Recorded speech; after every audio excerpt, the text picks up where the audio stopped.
வணக்கம். நம்ம இந்த வீடியோவில் சொல்லப் போகிற பங்குகள் பற்றிய தகவல்கள் அனைத்தும் வந்து இப்போ ஒரு படிப்பினைக்காக மட்டும்தான். இது வந்து விற்கவோ வாங்கவோ ஒன்றும் பரிந்துரை கிடையாது. இது வந்து என்னுடைய தனிப்பட்ட ஒரு பதிவு. ஸோ இதை நீங்கள் இந்த பங்குகளை நீங்கள் வாங்குறதோ விற்பதோ இருக்கிறதா இருந்தால் நீங்கள் செபி ரிஜிஸ்டர் அட்வைசர் கிட்ட கேட்டுட்டு பங்குகளை நீங்கள் வாங்கலாம்.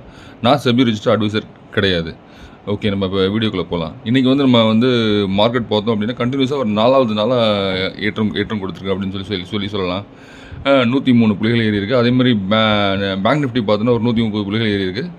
நெக்ஸ்ட் நிஃப்டி கிட்டத்தட்ட ஒரு 507 புள்ளிகள் ஏறி இருக்குது. ஸோ இன்றைக்கி mid cap and small cap ஒரு நல்ல ஒரு பாசிட்டிவ் ட்ரெண்டில் இருந்தது அப்படின்னு சொல்லலாம். ஸோ அதுக்கு உதாரணமாக பார்த்தோம் அப்படின்னா வந்து மார்க்கெட்டுடைய ப்ராடர் மார்க்கெட்டில் பார்த்தோம் அப்படின்னா அட்வான்ஸ் வந்து இன்றைக்கி 2049 பங்குகள் அட்வான்ஸ் இருந்து, டிக்ளைன்ஸ் வந்து 938 பங்குகள் இருந்து, அப்பர் சர்க்கிட் 118, 50 வீக் ஹை பார்த்தா 77 இருந்தது, 50 வீக் லோ பார்த்தா 40, லோவர் சர்க்கிட் 54 பங்குகள் மட்டும்தான் இன்றைக்கி. அதுமாதிரி சென்செக்ஸ் பார்த்தோம் அப்படின்னா 81,644 முடிஞ்சிருது, 370 புள்ளிகள் ஏற்றம் கொடுத்துருந்தது இன்றைக்கி. அதே மாதிரி பிஎஸ்சியில் பார்த்தோம் அப்படின்னா 2580 பங்குகள் வந்து அட்வான்ஸாக இருந்தது, டிக்ளைன்ஸ் பார்த்தோம் 1502 பங்குகள் டிக்ளைன்ஸாக இருந்தது, 143 பங்குகள் 50 ஹையாகவும், 50 ஹை லோ பார்த்தோம் 65 பங்குகள் லோவாக இருந்தது. ஸோ இன்றைக்கி நிஃப்டி 50யில் பார்த்தோம் அப்படின்னா 28 பங்குகள் பாசிட்டிவ் சைடும் 22 பங்குகள் நெகட்டிவ் சைடில் இருந்தது. இன்றைக்கி வந்து நம்ம நிஃப்டியை வந்து ரொம்ப வந்து அதிகம் புள்ளிகள் கொடுத்த ஏற்றம் கொடுத்த பங்கு எது அப்படின்னு பார்த்தா ரிலையன்ஸ். கிட்டத்தட்ட ஒரு 3% கூட இருந்தது. இன்றைக்கி வந்து க்ளோசிங் பார்த்தா 2420 ரூபாய்க்கு வந்து க்ளோஸ் ஆயிருந்தது. ஸோ கிட்டத்தட்ட ஒரு அந்த ரிலையன்ஸ் பங்குகள் மட்டும் இன்றைக்கி 58 புள்ளிகள் இன்றைக்கி வந்து ஏற்றம் கொடுத்துருந்தது. அதே மாதிரி லோவர் சைட் பார்த்தோம் அப்படின்னா HDFC பேங்க் 20 புள்ளிகள் மைனஸில் இருந்தது. L&T, Mahindra and Mahindra, Power Grid, Bajaj Finserv, Doctor Reddy, HCL Tech, Hindalco, Cipla, Sun Pharma, Bajaj Finance, Bharat Electronics, Grasim போன்ற பங்குகள்லாம் வந்து இன்றைக்கி வந்து குறைந்த விலையில் இன்றைக்கி வந்து நெகட்டிவாக இருந்தது.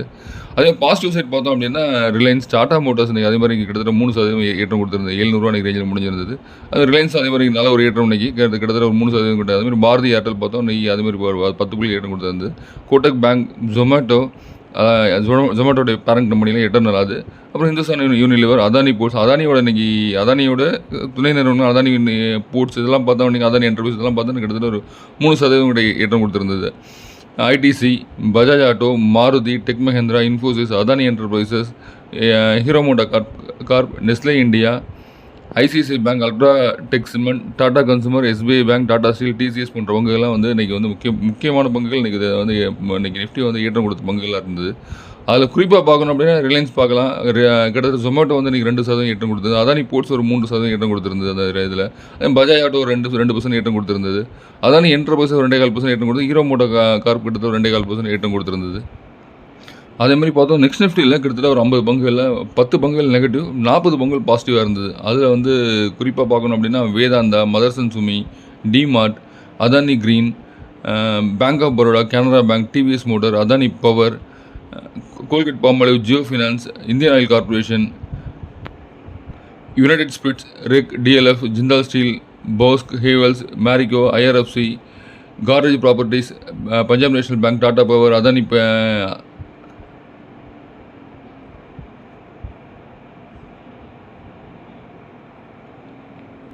Adani Ensol, Pidilite Industries, Varun Beverages இதெல்லாம் வந்து இன்றைக்கி ஏற்றம் கொடுத்த பங்குகளாக இருந்தது.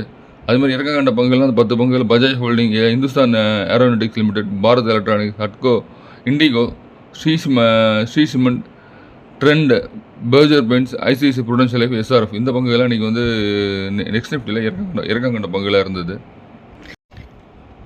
செக்டர் வைஸ் பார்த்தோம் அப்படின்னா இன்றைக்கி எல்லா செக்டருமே இன்றைக்கி வந்து நல்ல பெர்ஃபார்மன்ஸ் இருந்தது. அது வந்து ஹெல்த் கேர் ஒன் ஃபார்மாவை தவிர மீதி எல்லாமே இன்றைக்கி நல்லா இருந்தது. நீங்கள் அதே மாதிரி நேற்று என்ன பெர்ஃபார்மன்ஸ் கொடுத்தோ ஆட்டோ அன்சிலரி, அதே மாதிரி நீங்கள் வந்து ஆட்டோ துறை சார்ந்த பங்குகள், FMCG பங்குகள், அதே மாதிரி கன்சூமர் டூரபிள் பங்குகள் இன்றைக்கி ஓரளவு நல்லா பெர்ஃபார்மன்ஸ் இருந்தது. நீங்கள் நிஃப்டி பார்த்தோம் அப்படின்னா 25,012 வரைக்கும் ஹை போச்சு. அதுக்கு மேலே வந்து அதனால் சஸ்டெயின் பண்ண முடியல. திரும்ப வந்து இறங்கி 24,980 முடிஞ்சிருந்தது.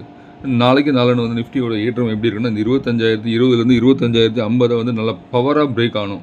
ஸோ நல்லா வால்யூம் ப்ளஸ் பவராக பிரேக் ஆச்சு அப்படின்னா அடுத்த கட்ட அந்த மூவுக்கான இதுவாக ரெடியாக நம்மளுடைய சந்தை. அது அடுத்த நகரம் 25,200 இல்லை அந்த 25,350 அந்த ரேஞ்சுக்கு போகலாம். ஸோ இந்த வால்யூம் வித் இதோட உடைக்கலை அப்படின்னா திரும்ப வந்து இப்போ 24,650 திரும்ப வந்து ரிவர்சபிள் ஒரு 300 பாயிண்ட் திரும்ப கீழே இறங்கக்கூடிய வாய்ப்புகளும் உண்டு சந்தைக்கு. இதனுடைய நாளைக்கு நாலு மார்க்கெட்டை வந்து நம்ம உன்னிப்பாக கவனிக்கணும். ஸோ இது வந்து மார்க்கெட்டுக்கான வாலடைலான பீரியடாகவும் இருக்கும். இன்றைக்கி நைட்டு வந்து பார்த்தோம் அப்படின்னா ஜெலன்ஸ்கி விசஸ் ட்ரம்ப் யூரோப்பியன் லீடர்ஸோட வந்து இன்றைக்கி மீட் இருக்குது. அவங்களுடைய போர் அறிவிப்பு வந்து ஸோ நாங்கள் வந்து போரை இதோட முடிச்சுக்கிறோம் அப்படின்னு ஜெலன்ஸ்கி அறிவிப்பு கொடுத்தார் அப்படின்னா, நாளைக்கு சந்தை வந்து நாளைக்கு இன்னும் பிரைட்டாக பிரகாசமாக நம்மளுடைய மார்க்கெட் வந்து உடைக்கும். கிட்டத்தட்ட எல்லா மார்க்கெட்டுமே, உலக சந்தைகள் அத்தனை மார்க்கெட்டுமே வந்து இந்த 3 வருஷம் போரை வந்து நிப்பாட்டினதை கொண்டாட ஆரம்பிச்சிடும். ஸோ அதனால் வந்து எல்லா உள்ள சந்தைகளையும் ஏற்றம் கொடுக்கும்போது நம்மளுடைய சந்தையும் கிட்டத்தட்ட ஒரு 300லேருந்து 350 பாயிண்ட் ஒரே நாளில் ஏற்றம் கொடுக்கக்கூடிய வாய்ப்புகள் கூட உண்டு நம்ம சந்தைக்கு. மார்க்கெட்டில் நிறையா பாசிட்டிவ் நியூஸ் வந்துகிட்டு இருக்குது. அதே மாதிரி சைனாவுடைய வெளியுறவுத்துறை அமைச்சர் வந்து இந்தியா வந்திருக்காங்க. ஸோ 2 நாள் மீட்டிங்கை நம்மளுடைய வெளியுறவுத்துறை ஜெய்சங்கர் கூட வந்து சந்திச்சிருக்காங்க.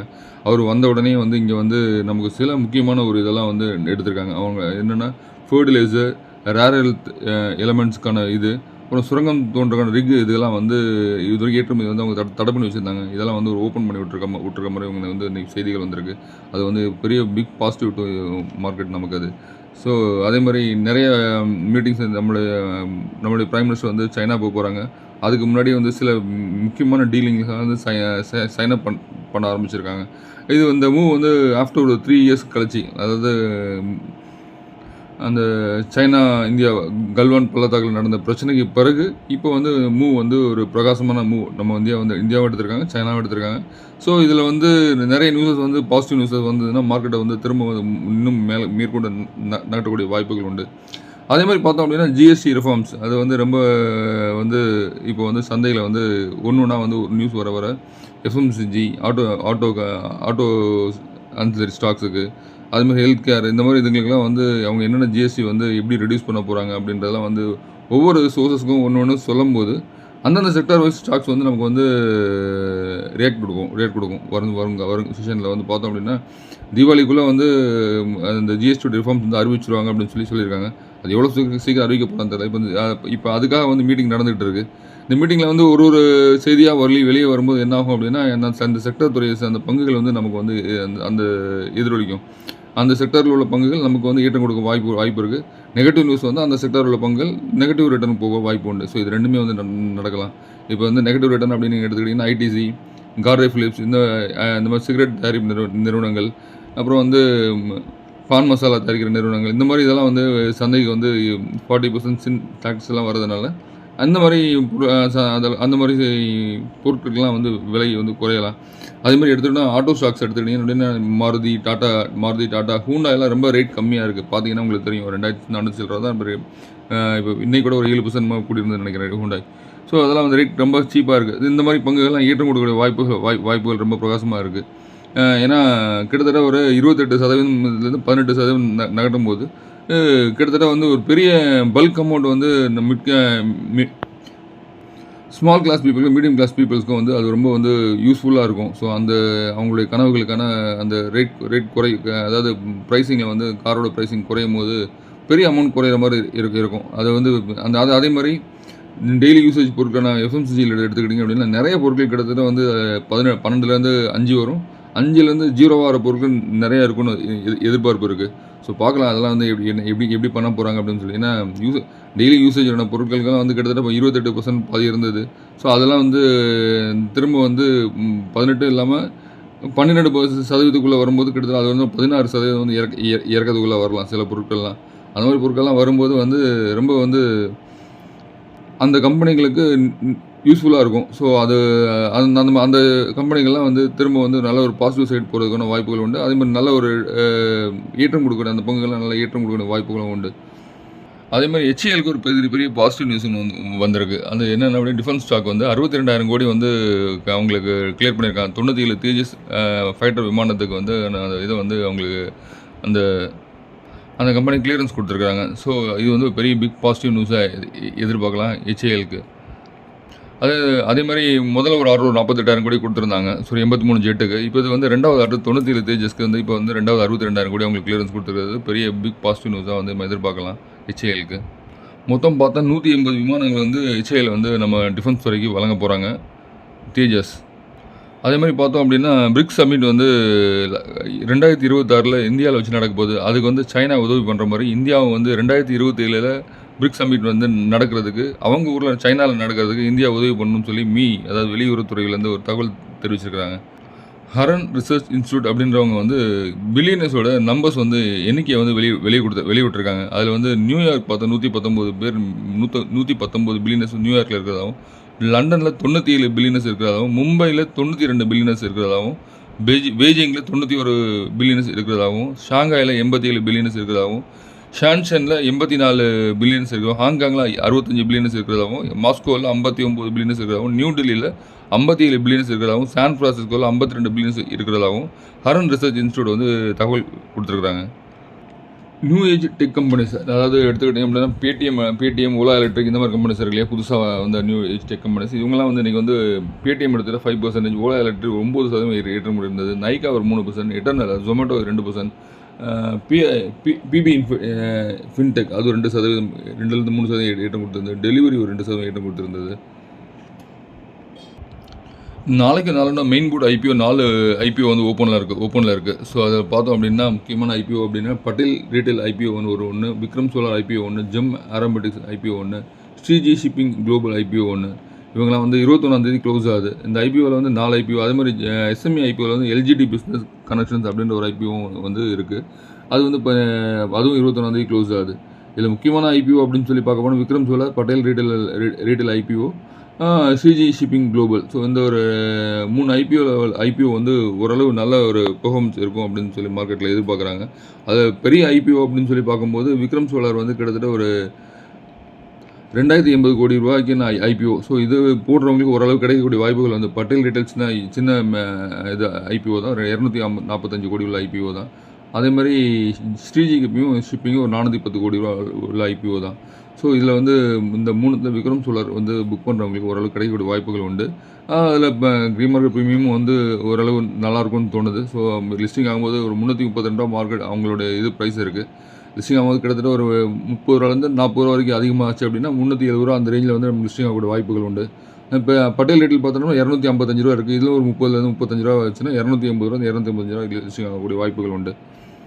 மார்க்கெட்டில் இன்றைக்கி வந்து நிறைய பங்குகள் ஏற்றம் கொடுத்துருந்தது. அதில் குறிப்பிட்ட சில பங்குகளை வந்து மட்டும் நான் வந்து சொல்கிறேன். எந்தெந்த பங்குகள் கவனித்து பாருங்கள். அந்த பங்குகள்லாம் உங்களுக்கு அடுத்த சில வாய்ப்புகள் இருக்கா அப்படின்னு செக் பண்ணிவிட்டு வாங்கக்கூடிய நிலையில் இருந்தால் பை பண்ணலாம். உங்களுக்கு அதுவும் வந்து உங்கள் செபி ரிஜிஸ்டர்ட் அட்வைசரை கேட்டு இது பண்ணுங்கள். கேஐஓசிஎல் அப்படின்ற ஒரு நிறுவனத்தோட பங்கு இன்றைக்கி வந்து 20% ஏற்றம் கொடுத்துருந்தது. அதேமாதிரி டெல்டா கார்ப் 11% ஏற்றம் கொடுத்தது. ரேமண்ட்ஸ் லைஃப் ஸ்டைல் அதேமாதிரி அதுவும் ஒரு 10% ஏற்றம் கொடுத்தது. ஓலா எலக்ட்ரிக் மொபிலிட்டி அதுவும் ஒரு 8% ஏற்றம் கொடுத்துருந்தது. ஆர்த்தி ஃபார்மா லேப் அந்த பங்கும் கூட இன்றைக்கி வந்து ஒரு 8% ஏற்றம் கொடுத்துருந்தது. எஸ்ஜேஎஸ் என்டர்பிரைசஸ் 7% ஏற்றம் கொடுத்துருந்தது. தேவயானி இன்டர்நேஷனல் 7% ஏற்றம் கொடுத்துருந்தது. கார்வர் ஹைடெக் ஃபிலிம் அது ஒரு 7% ஏற்றம் கொடுத்துருந்தது. Embassy Development, Solar Active Pharma, Hyundai Motor India, Hyundai Motor சொன்னாலே 7% ஏற்றம் கொடுத்தது. இன்றைக்கி 2585 ரூபா முடிஞ்சிருக்கு. அதேமாதிரி சோலார் ஆக்டிவ் ஃபார்மா 649 ரூபா முடிஞ்சிருக்கு. எல்லாமே 7% ஏற்றம் கொடுத்துருக்கு. மதர்சன் சுமி அதே மாதிரி ஒரு 6% ஏற்றம் கொடுத்துருக்கு. ஷாலி இன்ஜினியரிங் ஒரு 6% ஏற்றம் கொடுத்துருக்கு. ரைமான் லிமிடெட் ஒரு 6% ஏற்றம் கொடுத்துருந்தது. கோதாரி பவர் அண்ட் இஸ்பாத் அந்த பங்கு நிறுவனமும் ஒரு 6% ஏற்றம் கொடுத்துருந்தது. இன்ஃபோபிம் அவென்யூஸ் ஒரு 6% ஏற்றம் கொடுத்துருக்கு. Vardhman Textiles, Allied Blenders, Sansera Engineering, Samvardhana Motherson, Jain Irrigation, Banco Products, IIFL Finance, SpiceJet, Jaiprakash Power and செர், சென்னை பெட்ரோ பார்த்தீங்கன்னா 4% ஏற்றம் கொடுத்துருக்கு. 657 ரூபா க்ளோஸ் ஆகிருக்கு. அதே மாதிரி பார்த்தோம் அப்படின்னா ஃபோர்ஸ் மோட்டார் அதே மாதிரி கிட்டத்தட்ட 20,901 ரூபா க்ளோஸ் ஆகிருக்கு. 4% ஏற்றம் கொடுத்துருக்கு. சிஎஸ்பி பேங்க் 4% ஏற்றம் கொடுத்துருக்கு. Exide Industries, Action Construction, Sammaan Capital, Rattan India Power, Surya Roshni, Aditya Birla, Welspun Living textile துறை சேர்ந்த நிறுவனம் இது ஒரு 4% ஏற்றம் கொடுத்துருக்கு. ஸோ இந்த டெக்ஸ்டைல் துறை நிறுவனங்களாம் கொஞ்சம் ஒரு பாசிட்டிவ் சைடு நியூஸ் வரவும் நல்ல ஒரு ஏற்றம் கொடுக்க ஆரம்பிச்சிருக்காங்க. அதேமாதிரி ஃபெர்டிலைசர் பங்குகளும் இத்தனை வந்து ஒரு சைட்வைஸில் இருந்த ஃபெர்டிலைசர் பங்குகளும் சில பங்குகள் வந்து இன்றைக்கி வந்து ரியாக்ஷன் கொடுக்க ஆரம்பிச்சிருக்கு. கொஞ்சம் வால்யூமோடு இன்றைக்கி வந்து மூவ் ஆக ஆரம்பிச்சிருக்கு. அதில் வந்து பார்க்க போனால் பாரதி நிறுவனம் வந்து இன்றைக்கி 208 ரூபா க்ளோஸ் ஆகிருக்கு. 4% ஏற்றத்தோட க்ளோஸ் ஆகிருக்கு. அலக் இண்டஸ்ட்ரீஸ் அதேமாதிரி 3% ஏற்றத்தோட க்ளோஸ் ஆகிருக்கு. ஷாஃபியர் ஃபுட்ஸ் 3% க்ளோஸ் ஆகிருக்கு. எம்எம்டிசி ஒரு 3% ஏறி இருக்குது. அதே மாதிரி வெல்ஸ்பன் என்டர்பிரைசஸ் ஒரு 4% கிட்ட கூடியிருக்கு. எலக்ட்ரா கிரீன் டெக் அதே 3% கூடியிருக்கு. கேபி டாடா மோட்டர்ஸ் பார்த்தோன்னா 3% கூடியிருக்கு. 700 ரூபா இன்றைக்கி க்ளோஸ் ஆகிருக்கு. PTC India, Cyient DLM, Adani green energy, ion exchange, Amara Raja battery, petrol LNG. Petrol பார்த்தா பெட்ரோல் கூட இன்றைக்கி வந்து 282 க்ளோஸ் ஆகிருக்கு. 3% ஏற்றம் கொடுத்துருக்கு. Inox wind, Adani ports, L and T finance, Voltamp transformers, Indian overseas bank, Kirloskar brothers, இதெல்லாம் எல்லா பங்கும் இந்த பங்குகளும் பார்த்தா 3% ஏற்றம் கொடுத்த பங்குகளாக இருக்குது. அதுமாதிரி ஜிஎஸ்டி ரெஃபார்மில் வந்து செமிகண்டக்டர் துறையை வந்து ரொம்ப வந்து நம்ம பிரதமர் அவர்கள் ரொம்ப வந்து கவனித்து பேசியிருந்தாங்க. அந்த துறை பங்குகள்லாம் வந்து இப்போ 2-3 நாளாக நல்ல ஒரு ஆக்டிவாக இருக்கிற மாதிரி தெரியுது. அந்த பங்குலாம் கவனித்து பார்த்தீங்கன்னா தெரியும். சிஜி பவர், மோஸ்டிப், அப்புறம் பார்த்தோம் அப்படின்னா மைண்ட்-டெக், இந்த மாதிரி நிறுவனங்கள் அட்லாண்டா, அந்த மாதிரி நிறுவனங்கள்லாம் பார்த்தோன்னா கண்டினியூ ஒரு ஏற்றம் கொடுத்த மாதிரி தெரியுது. அதில் முக்கியமாக ஏஎஸ்எம் டெக்னாலஜிஸ் அப்படின்ற ஒரு நிறுவனம் நேற்று 10% கூடியிருந்து இன்றைக்கும் 10% கூடியிருக்கு. கிட்டத்தட்ட 3,304 ரூபாயில் முடிஞ்சிருக்கு. டென்டா வாட்டர் அப்படின்ற ஒரு நிறுவனமும் 14% கூடியிருந்தது. மேக்னெட்டிக் கிளவுடு, அது அந்த நிறுவனம் ஒரு 12% கூடியிருந்தது. GE Power India, Kausalya Infrastructure, Jamna Autos, Belrise Industries, ASM Technologies, Jaiswal, சத்போ Engineering, Sign Post India, Auto Industries, Zenith Exports, Zim Laboratories, Motisons Jewellers, Everyday Industries, இதெல்லாம் பார்த்தோம் அப்படின்னா கிட்டத்தட்ட வந்து 6%, 10% வரைக்கும் கூடிய பங்குகளாக இருக்குது. நிலாஸ் ஸ்பேசஸ் இன்றைக்கி அது மாதிரி 6% கூடியிருக்கு. ஃபேம் இண்டஸ்ட்ரீஸ் ஒரு 6% கூடியிருக்கு. ரெஸ்பான்ஸ் இண்டஸ்ட்ரீஸ் இன்றைக்கி ஒரு 6% கூடியிருக்கு. குயிக்கில் டெக்னாலஜி பார்த்தா அது ஒரு 6% கூடியிருக்கு. என்டிஆர் ஆட்டோ காம்பனன்ட்ஸ் ஒரு 6% கூடியிருக்கு. KRN Heat Exchanger, Diffusion Engineers, Bharat Global Developers, Kitex Garments, Brightcom Group, Taj GVK Hotels, இதெல்லாம் பார்த்தா 5% கூடிய பங்குகளாக இருக்குது. நிஃப்டி ஒரு முக்கியமான இடத்துல இருக்குது. நாளைக்கு மார்க்கெட் வந்து நடக்க போகிற மார்க்கெட் வந்து பாசிட்டிவ் சைடு வருமா, நெகட்டிவ் சைடு வருமா அப்படின்றது ஒரு கொஸ்டின் தான். ஒரு 25,020 25,100 நல்ல ஒரு பவர்ஃபுல்லாக வந்து வால்யூமோட பிரேக் ஆச்சு அப்படின்னா அடுத்த கட்ட நகர்வுகளுக்கு நம்ம சந்தை வந்து தயாராகுதுன்னு அர்த்தம். பார்க்கலாம் மார்க்கெட் எப்படி நாளைக்கு ரியாக்ஷன் ஆகுது அப்படின்னு. அதே மாதிரி நம்ம இதில் வந்து குரூப்பில் யாராவது ஜாயின் பண்ணுறாருந்தா வாட்ஸ்அப் குரூப்போட லிங்க் வந்து நம்மளுடைய டிஸ்கிரிப்ஷனில் இருக்குது. ஜாயின் பண்ணிக்கோங்க. தேங்க்யூ.